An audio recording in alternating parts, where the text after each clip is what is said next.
Mais il y a des gens qui d'abord, ils ont un droit absolu. Je ne vais pas, moi, m'exprimer sur leur liberté de conscience. Ils ont le droit de penser qu'on ne peut pas s'allier avec les insoumis.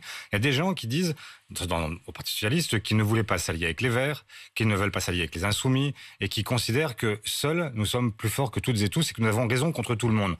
Bon, moi, ce que je dis, c'est qu'il y a eu un scrutin, que les Françaises et les Français ont fait le choix massif de l'union, qu'ils souhaitent cette union. À 93%, celles et ceux qui sont sympathisants de la gauche souhaitent que nous nous retrouvions.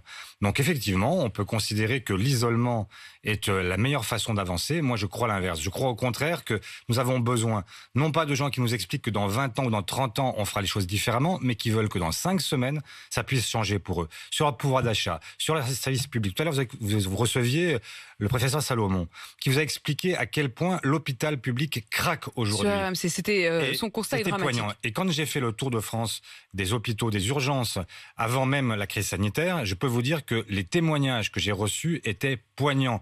Des gens, des médecins, des infirmières, des aides-soignantes qui pleuraient dans mes bras parce que tout simplement, elles avaient le sentiment que leur vocation était totalement maltraitée et qu'eux-mêmes étaient devenus maltraitants avec leurs patients. Alors qu'est-ce qu'on fait? On dit, voilà, on a des désaccords, donc c'est insoluble, on n'y arrivera pas. Ou bien est-ce qu'au contraire, on s'allie et on fait ensemble en sorte que les choses puissent changer dans 5 semaines. C'est ça l'objectif et c'est ça que je veux faire. Mais qu'est-ce que vous lui dites à François Hollande? Mais je lui dis qu'en réalité, qu'est-ce qu'on veut faire aujourd'hui? Est-ce qu'on est dans une situation où on considère que tout va bien et que finalement, il n'y a rien à changer? Est-ce qu'on dit qu'on va dérouler le tapis rouge sous les pieds d'Emmanuel Macron en considérant que finalement, la politique qu'il va mener, les 65 ans, la retraite à 65 ans, le travail forcé... Mais vous allez aller carrément jusqu'à, et ça figure dans votre accord, renier votre propre loi, vos propres lois, c'est-à-dire la loi Touraine, la loi El Khomri, c'était des ministres socialistes dans un gouvernement socialiste, avec un président socialiste.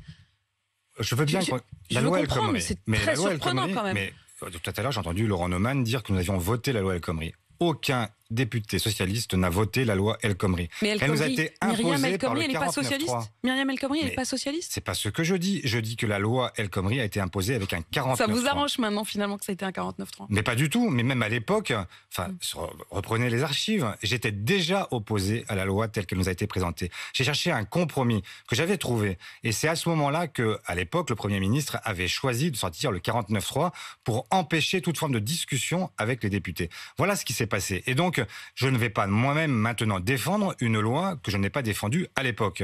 Voilà, donc c'est aussi simple que ça.